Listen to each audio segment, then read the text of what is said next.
Each week, a new episode of Pluribus drops, and we try to dig up every possible theory, searching for answers while falling deeper into the rabbit hole Vince Gilligan has thrown us into. Yet one question has been staring us in the face, and we have never paid much attention to it. What do the others do when not catering to Carol?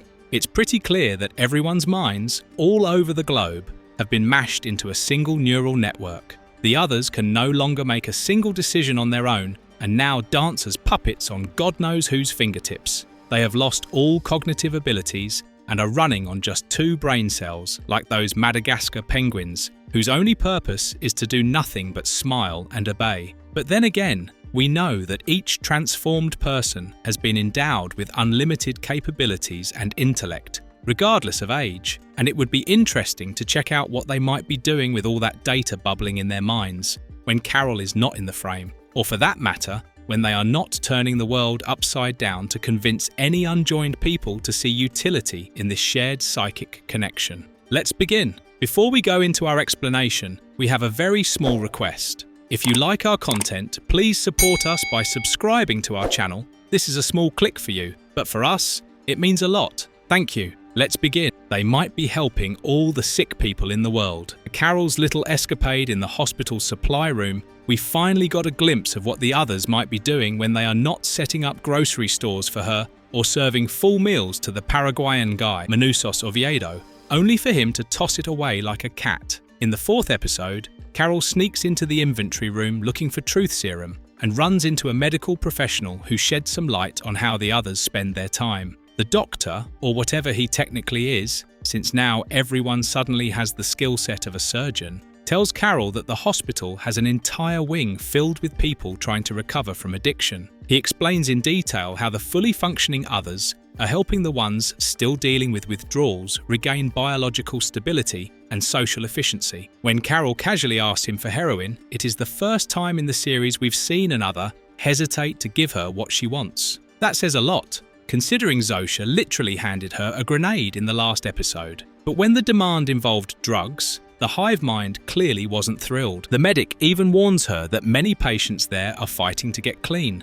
so substance abuse is something she should think twice about. In short, the healthier others are now acting like caretakers to those who joined, but are still struggling physically to break old habits. Since recovery is not exactly a quick process, it feels likely that the medical side of this new world will be running for a long time. It also seems that the number of admitted patients keeps growing, especially since Zosha mentioned she may be discharged early if someone else needs the bed. The joining's stance on narcotics is pretty obvious, especially with that quiet pleading line, "Please, Carol." It makes sense if the others are now working overtime to erase global dependence on substances, while those who avoided addiction supervise the ones trying to crawl out of it.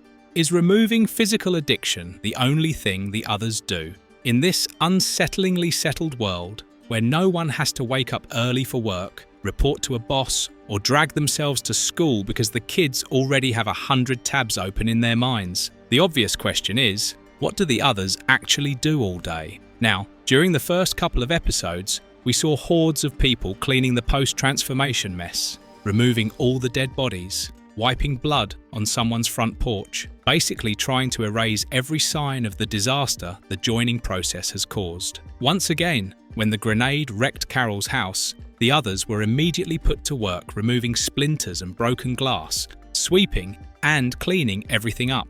However, it's been over a week, at least in Albuquerque, and if you think about it, we haven't actually seen a single person doing something normal, like walking their dogs or eating at a diner. I'm guessing there aren't enough recovering addicts on the planet to keep the entire Earth's population busy looking after them, so they have to do something to spend their time. Most of the time, when the others are shown, they are either walking around in the background, waving at Carol from across the street, or doing whatever it takes to make the unjoined people feel comfortable and persuade them to become a part of the hive mind. Since everyone is technically the same person now, it's unlikely they have any personal activities that might be rewarding or simply fun. The system has turned a mayor into a janitor and a random girl from TGI Fridays into a pilot. So yeah, there are no actual jobs for anyone to do. Moreover, with every individual on the planet sharing the same level of intellect, memories and experiences, It doesn't seem like there is any motivation at all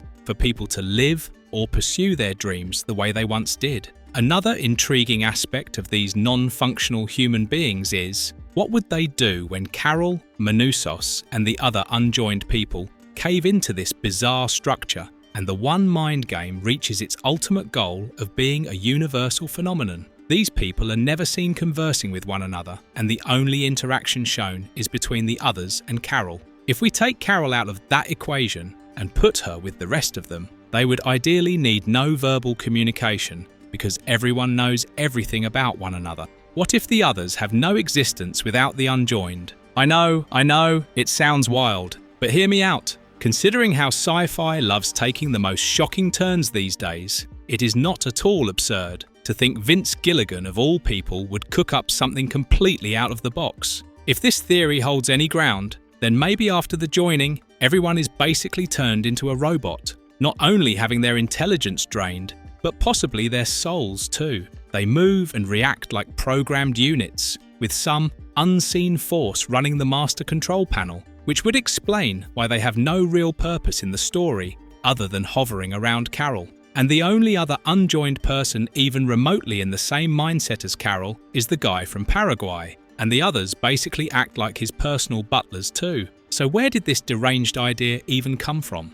Credit goes to Manousos Oviedo. He rejected the food that the others brought him and instead broke into random storage units looking for something edible. And what he found behind those shutters was interesting. Dog food, lamps, vases, clothes, all the random things people usually keep in a cupboard or attic, unless they were intentionally packed away for an indefinite amount of time. And that, my friends, planted the bizarre thought that maybe the joined aren't actually people anymore. Maybe they are just puppets running on whatever psychic battery the hive mind charges them with and has no need for daily utilities anymore. If that's the case, then the joining might not be a unifying miracle but a reset button meant to erase humanity as we know it and replace us with something dreadfully mechanical.